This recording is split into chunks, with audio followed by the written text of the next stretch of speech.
نبی مکرم صلی اللہ علیہ وسلم نے ارشاد فرمایا کہ ایسی لڑکی سے شادی کرو جو خوب خیال رکھنے والی ہو اور جن کے ہاں بچوں کی پیدائش بھی زیادہ ہو۔ شادی کے حوالے سے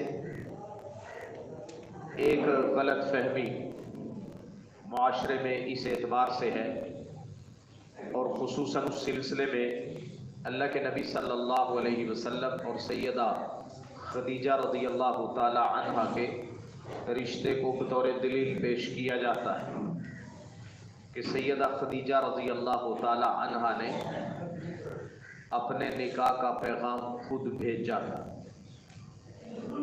اور اس سے وہ لوگ غلط طور پر استدلال کرتے ہیں جو پسند کی شادیاں کرتے ہیں۔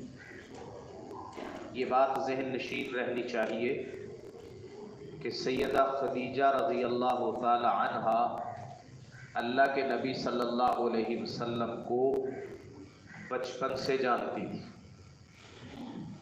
وہ صرف یہ بزنس پوائنٹ آف ویو سے جو ملاقات ہوئی تھی، صرف اسی میں جان پہچان نہیں تھی، بلکہ پہلے سے جانتی تھی، اسی لیے آفر کی تھی۔ اللہ کے نبی صلی اللہ علیہ وسلم کی سگی پھوپھی حضرت صفیہ رضی اللہ تعالی عنہا وہ حضرت خدیجہ کی بھابی تھی۔ دونوں خاندانوں کا ایک دوسرے کے گھر میں آنا جانا تھا، ایک بات۔ دوسری بات یہ، حضرت خدیجہ رضی اللہ تعالی عنہا وہ نہ تو کوئی کنواری لڑکی تھی، بلکہ 2 بار کی بال بچے دار بیوہ خاتون تھی، 2 بار بیوہ ہوئی تھی اور ان کے بال بچے بھی تھے۔ اس کے باوجود انہوں نے خود سے اللہ کے نبی صلی اللہ علیہ وسلم کو پیغام نہیں دیا تھا، بلکہ اپنی سہیلی نفیسہ کو بھیجا اور اللہ کے نبی صلی اللہ علیہ وسلم سے الگ کہیں ملاقات نہیں کی، گھر میں گئی، پھر اللہ کے نبی صلی اللہ علیہ وسلم کو پیغام پہنچایا اور ساتھ یہ پیغام بھی دیا کہ آپ اپنے بڑوں سے مشورہ کر کے جواب دیجئے گا۔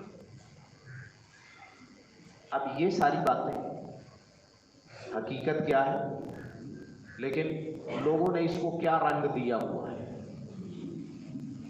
پتہ نہ ہونے کی وجہ سے۔ یہ پورا قصہ یہ ہے۔ تیسری بات یہ، اللہ کے نبی صلی اللہ علیہ وسلم کے نبی بننے سے 15 سال پہلے کا یہ واقعہ ہے۔ احکامات اس کے بعد نازل ہوئے، یہ تو 15 سال پہلے کا واقعہ ہے۔